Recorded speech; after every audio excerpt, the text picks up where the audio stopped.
We're live. We're in London, y'all. Jolly old England. So let's start with the fact. The US dollar is losing purchasing power, and the government is expanding administrative powers. And you have 100% of your money in one country. So the question is not, is this panic? The question is, why do you have no backup plan? Right? This is not caution. This is a single point of failure. And so we're going to talk about that and a lot more. As Action VJ said, hit the like button as you come in. Hey, y'all, my name's Halisi. And I'm Rick. Welcome to our Black Utopia. On our channel, we talk about money, travel, and life abroad. We help folks who look like us. We're getting close to retirement. Well, we've had retirement age, but you know. We're getting close to retirement age and forgot to plan. We help you get your money straight so that you can retire on time or maybe even abroad. Early is good, too. Early's good. All right, sweetheart. Yeah. So what are we talking about today? You guys, we've got these microphones on. Just let us know in the chat if you can hear us. If you're watching from the future, hey. Log in and tell us where you're logging in from. Chime in and let us know where you're logging in from. That's what I meant to say. So we're talking about exactly how Black Americans can move money outside of the dollar. This is not conspiracy. This is risk management. That's right. When the U.S. Department of Justice and the executive officials began using broad political designations like domestic terrorism. And they ain't talking about the KKK, y'all. Mm-hmm. They're not talking about the Proud Boys, the Boogaloo Boys, the Oath Keepers, or any of those other white supremacist, narcissistic, terroristic, small dick groups, all right? This is not just a civil liberties issue. It's financial risk signal. Money is about access, y'all. It's about access, not the intentions of the melon felon. Mm-hmm. All right? All right. So, oh, wait, we did all of that. Yep, we did all of that. All right. So today we are doing 5 practical things. And today is Legend Thursday, y'all. But I don't see no legends behind stage, so we going to keep it going. If legends show up, we're going to bring you on. We'll bring you on stage. Yes, we will. All right. Today we're doing 5 practical things. Number 1, why money reacts to authoritarian drift. Exactly where and how to move money step by step. 3 is countries where Americans can open accounts without residency yet. If you don't have it yet. 4 is what this means for U.S. real estate. That's right. And number 5 is how to decide what you should do first. All right, here you go. Drop this in the chat, y'all. If your bank account was temporarily frozen, how long could you function? If your bank account was temporarily frozen, if you're watching from the future, let us know in the comments. How long could you function? A, less than 30 days. B, 30 to 90 days. C, 3 to 6 months. D, more than 6 months. You think that is a crazy question? Baby, this is a planning question, not a fear-mongering question, right? All right. Financial systems are administrative systems. They do not require court conviction. They do not require you to be guilty. They require designation, like being designated a domestic terrorist. That's right. Perhaps you don't agree with the slave catchers, otherwise known as ICE, kidnapping a 5-year-old boy to use as bait against adult family members. Yes, that happened in Minneapolis, right? When the state normalizes expansive labels like domestic terrorists, you need to protect your capital by diversifying, right? You need to diversify the jurisdictions over your money, all right? This is not abandonment. This is optionality. That's right. That's right. All right. After 9/11, the U.S. government did not wait for trials. The U.S. Department of Treasury through the Office of Foreign Assets Control issued designations. The Office of Foreign Assets Control issued designations. Okay? You know. Not Congress. Yeah. Not Congress.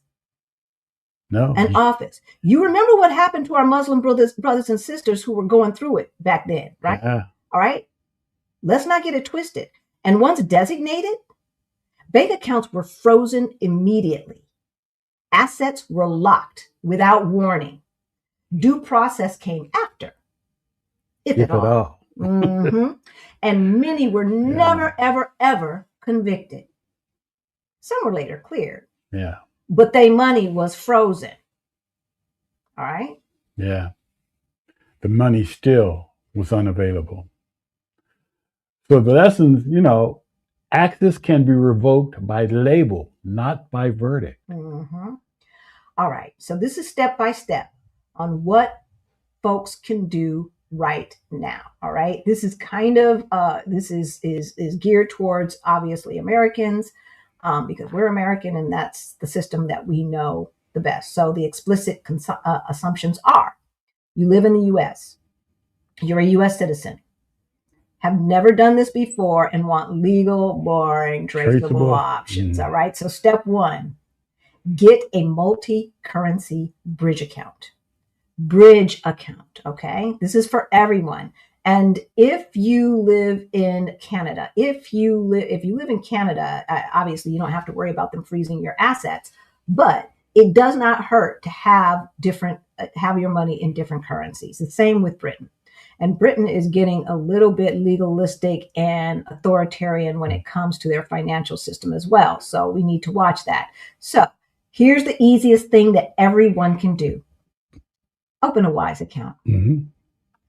Okay. Wise accounts can hold USD, euros, British pounds, and Swiss francs. Simultaneously, y'all. Yeah. With real foreign exchange rates, not nominal rates. All right. With nominal rates are like market price, right? And this works while you still live in the US. So it's not a bank. It's not offshore secrecy. It's not an investment account. All right. So this is how you do it. You go to wise.com. We ain't got no affiliation, y'all. So we're just telling you the information from our research and what we know that other folks do as well, right? Open a personal account, verify your ID, link your US bank, start with $500 or $1,000 or what have you, all right? Yeah. And then convert part of this. This is the point. Do not leave everything in USD. Convert a portion into euros and Swiss francs. Or Swiss francs. Or Swiss francs. All right? This is how you can get Swiss francs without opening up a Swiss bank account. Right. Good. So this is currency diversification, right? Not panic. We don't want to panic. We don't want to panic. What we want to do is plan and then execute the plan. Plan and execute the plan. Yeah. So U.S. regulated backup. So this is long term. This is what we can do long term. Okay. First thing, like right now, today, after we're finished going live. All right. What we need you to do is go to wise.com and open an account. Okay. That's the easiest thing that you can do. And you should be able to do that like within 30, 40 minutes. And that's if you're slow. Okay. It does not take that much time. It might take time for them to like put a penny in your bank and then you verify what the deposit was and all of that. Okay. You know how it goes. All right. But for longer term, Charles Schwab Global Account holds actual foreign currency cash. All right. They invest in foreign markets in local currency. You can invest in foreign markets in local currency if you have a Schwab global account. All right. And it's fully US regulated. That's a safety. And then it is what it is. For those of us who have rollover IRAs, 401ks, 403bs, and all of these things, what we don't want to do is, let's say you're over 59 and a half, and so you're not going to get the withdrawal early penalty, okay? You're not going to get that. But We're not tax people, y'all. Nor are we financial advisors, certified financial. We're financial educators, and this is what we know. If you take the whole chunk, and half of y'all know this too, but for the newbies, if you take that whole chunk of money and move it somewhere, you are going to have to pay taxes on that whole chunk of money. Okay, so if you got $50,000 in your IRA, or $500,000, or $5 million in your IRA, you will have to pay taxes on that, and maybe as if that was your income. Okay, because it's pre-taxed money. It's pre-taxed money. So you want to be careful and move it in tranches so you can spread out the pain of those damn U.S. taxes. Okay, and there might be tax implications in your if you have already moved abroad. Okay, so you want to check that out before you start moving pre-taxed money. So the bank does not necessarily have to be a brick and mortar bank that you hook to Wise. Like, I believe people who have Ally can connect to Wise. Okay. Fidelity International ETFs and stocks.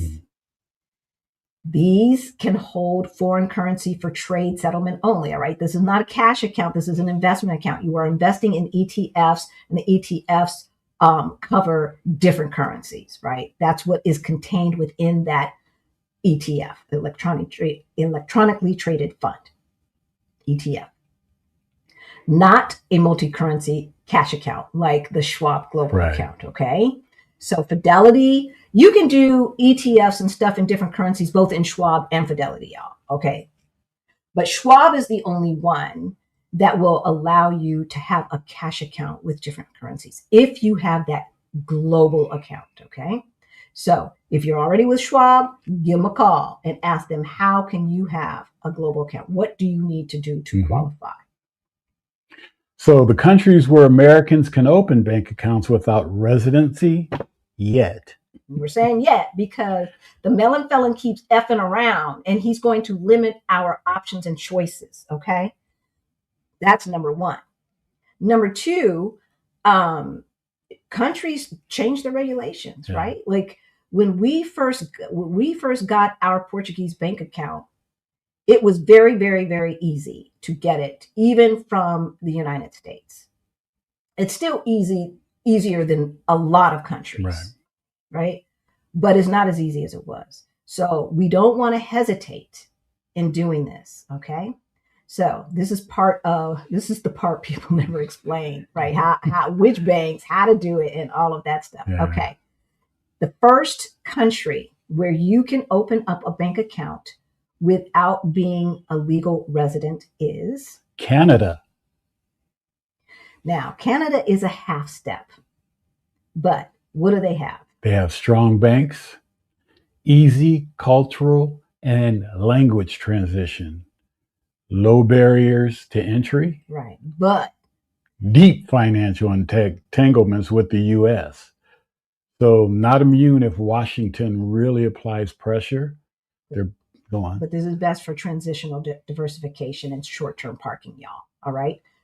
Not your only offshore option, but it is a great place to park your money temporarily, right? And watch the winds because Canada is going to be a lot easier than, say, Singapore, right?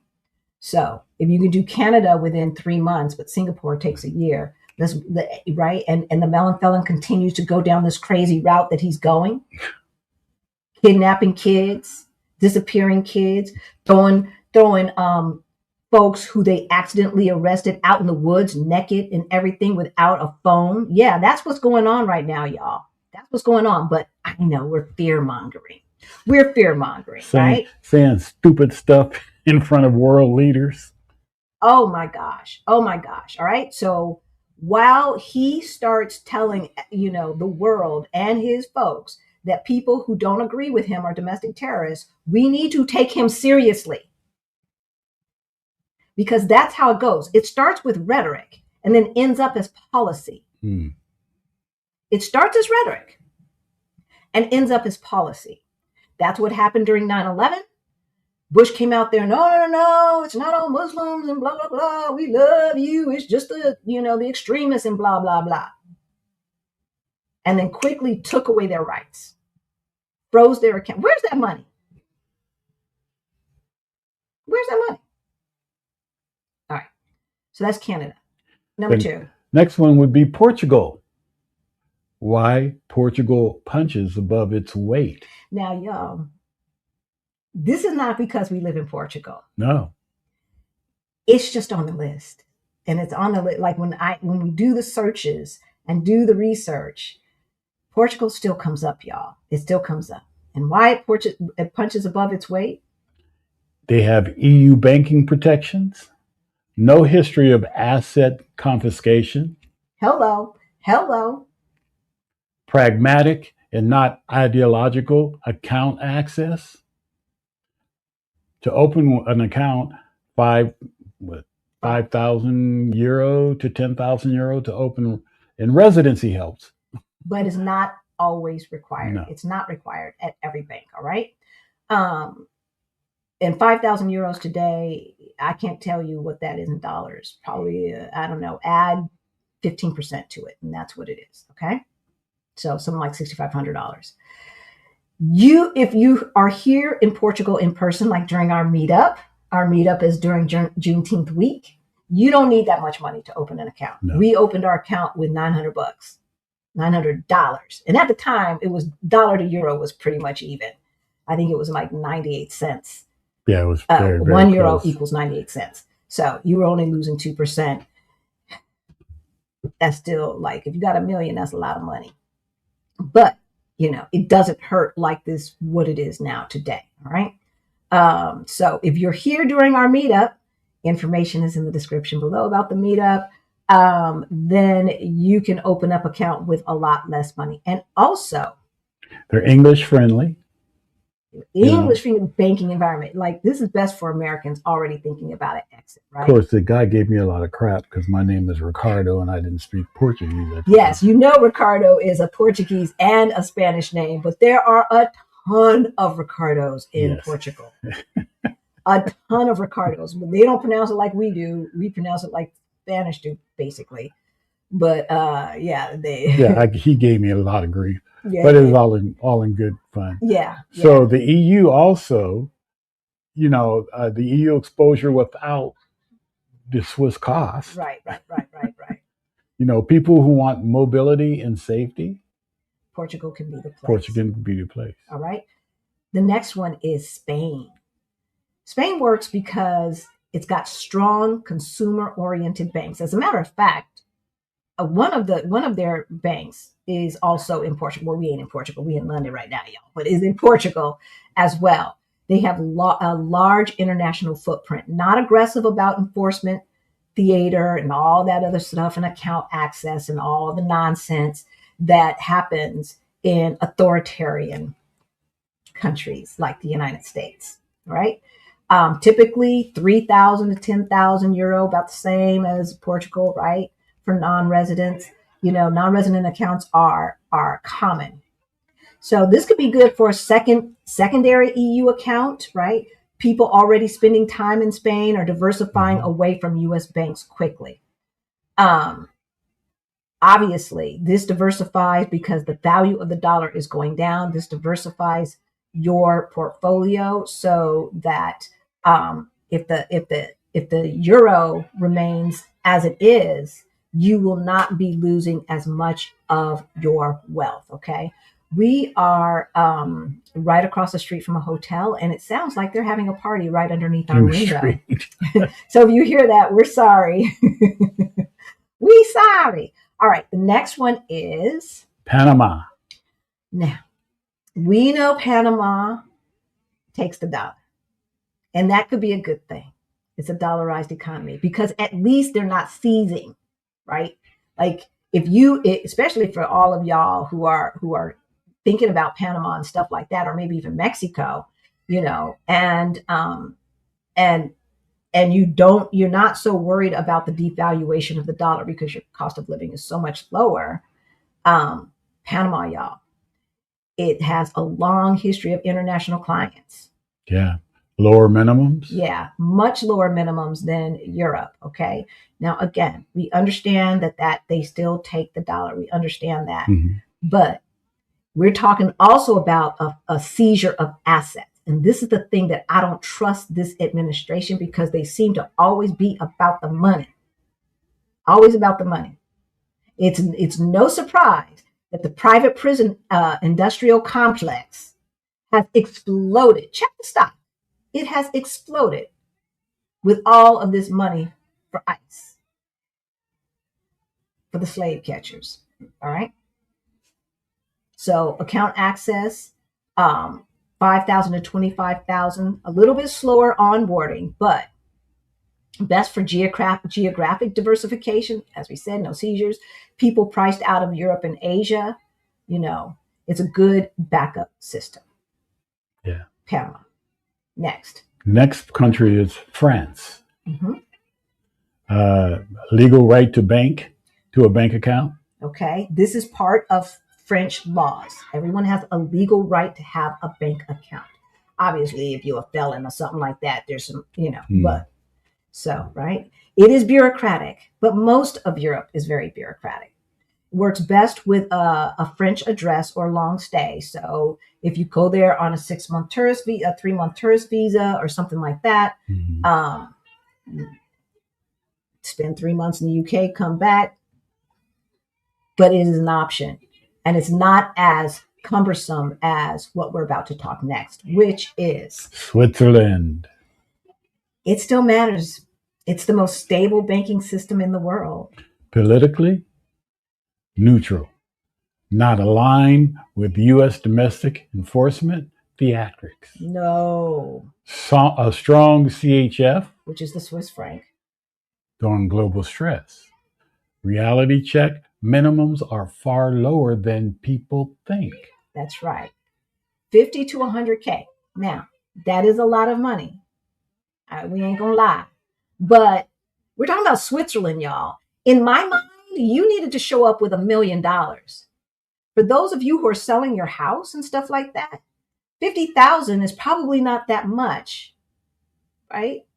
Probably not that much. So the franc at 50 to 100,000, and this is true at many international facing banks. However, compliance is very strict, but it's predictable. It's predictable. Okay. So it's not like this nebulous thing. Okay. What they want next, No, it's strict, but they give you a list of what you need. And that's what you follow. It may be complex. It may be time consuming, but it's doable. Just follow the rules. Right. And this is best for long-term capital parking, multi-currency accounts, people who want boring, slow, and safe. All right. The next one is Singapore. All right. Singapore is going to be a little bit more difficult, but this is a long-term strategy. The United States is not going to collapse tomorrow. It's going to collapse in about 5 years. on the current course, it's probably going to collapse during November 2026. But anyway, serious money moves to Singapore. We already know that. They are basically the Asian Switzerland. Y'all know that, right?